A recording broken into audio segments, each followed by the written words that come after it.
بسم الله الرحمن الرحيم سبح اسم ربك الأعلى الذي خلق فسوى والذي قدر فهدى والذي أخرج المرعى فجعله غثاء أحوى سنقرئك فلا تنسى إلا ما شاء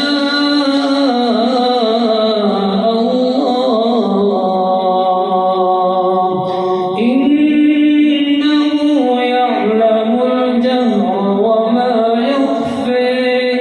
ونيسرك لليسر فذكر إن نفعت الذكر سيذكر من يخشى ويتجنبها الأشقى الذي يصلى النار الكبرى ثم لا يموت فيها ولا يحيى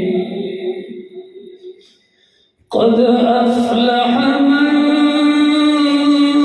تزكى وذكر اسم ربه فصلى بل تؤثرون الحياة الدنيا والآخرة خير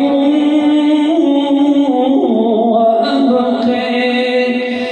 بل تؤثرون الحياة الدنيا والآخرة خير وأبقى إن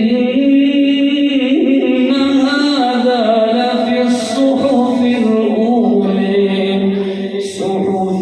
إبراهيم